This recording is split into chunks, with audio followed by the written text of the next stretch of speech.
whether the Bible is a flat earth book. This series we're going to talk about the circle of the earth, chug haaretz. Now there's a lot of misunderstanding about what this word means. Some people think that it means that the earth is essentially a pancake, but the Hebrew does not indicate that it's a pancake.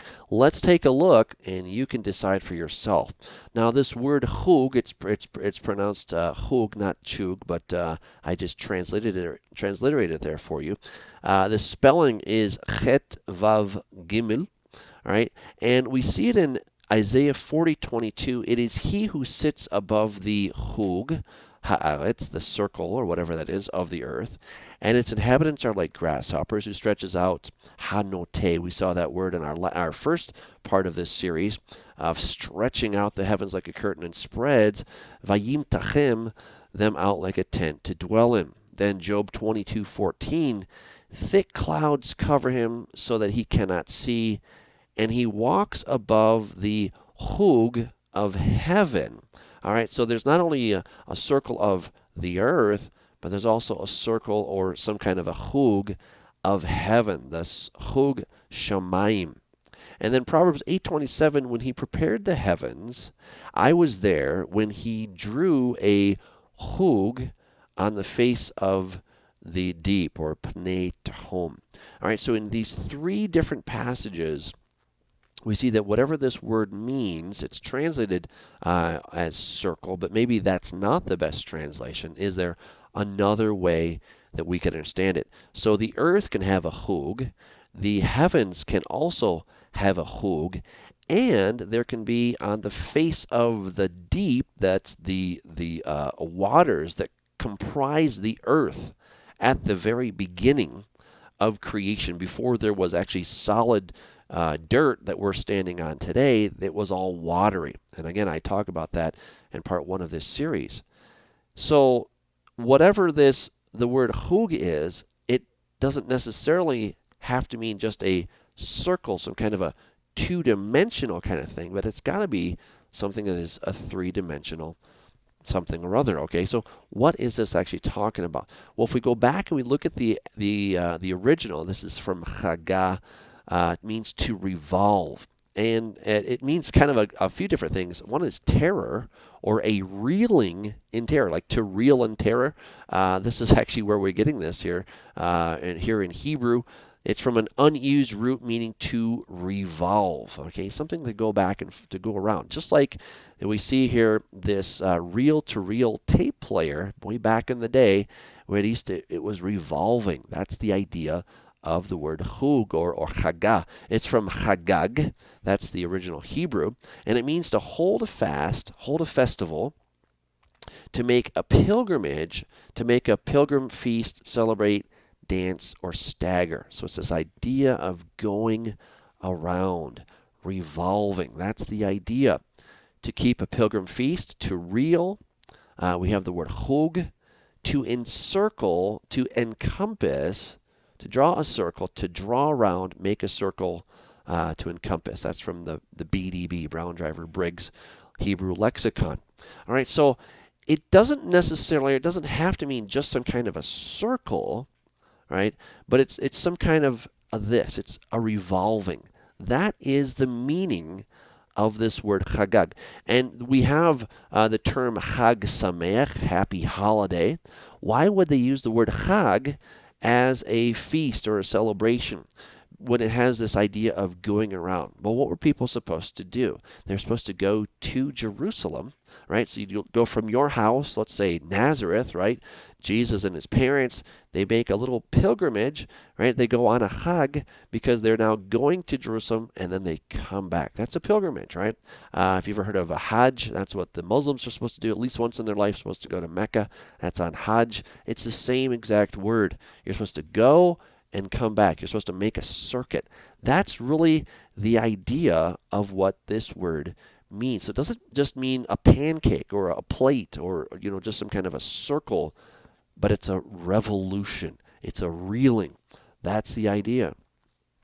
So keep in mind that, of course, there really is no such thing as an actual circle in our three-dimensional world, right? We can draw that on a piece of paper, and it could exist there or on a computer screen. But as far as in the three-dimensional plane, you have to have something existing in a three-dimensional way.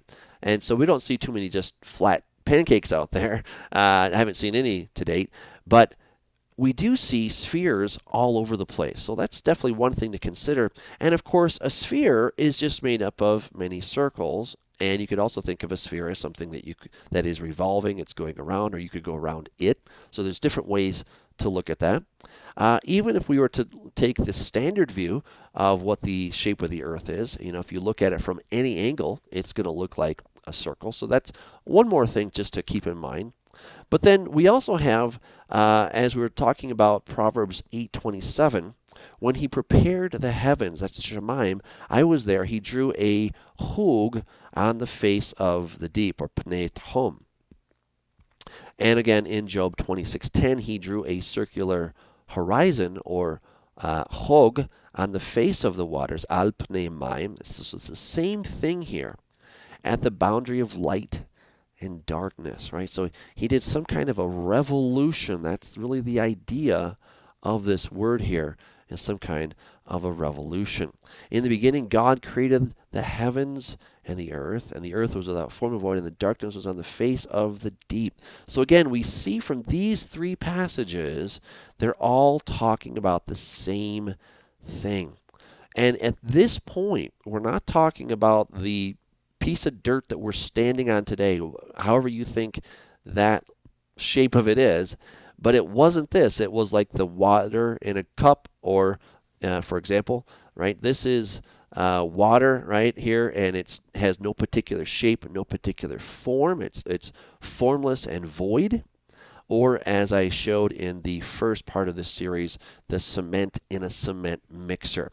It doesn't have any particular shape and any particular form. So when God originally created the heavens and the earth was without form and void, and darkness was over the face of the deep. And we're told in Proverbs 8:27 that he drew a circle, or he drew a hug on the face of that.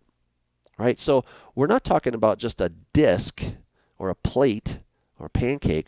We're talking about going around this thing, making a revolution on the face of the deep, however you want to think about that. So it's not necessarily having to be understood as expressly talking about a plate or a circle, but it's some kind of a revolution.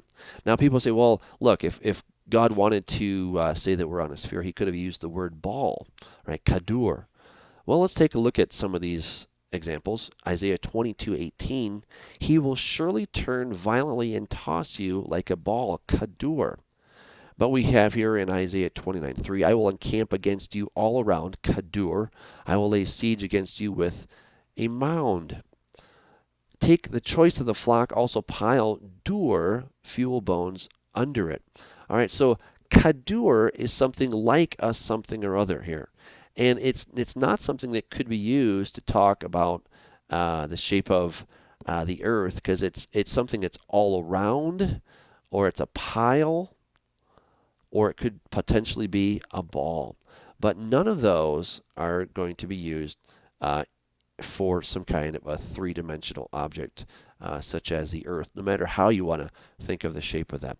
Well, I hope this helps a little bit with understanding that the word hug doesn't mean a plate or just a circle, but it can be some kind of a revolution. So he who sits on the circle of the earth, one way to understand that is that it could be that God is up above the spinning earth. That's one way. That's the revolution of the earth. That's completely consistent with that word there. It could also be even a bigger perspective, not just the revolution of the earth on its axis, but it could be the movement of the earth throughout the solar system in its orbit around the sun. That could also be a hug. That could also be that circuit that it's making. Either way, those are perfectly in line with the Hebrew, and a plate or a pancake doesn't make very much sense. Well, take care. God bless you.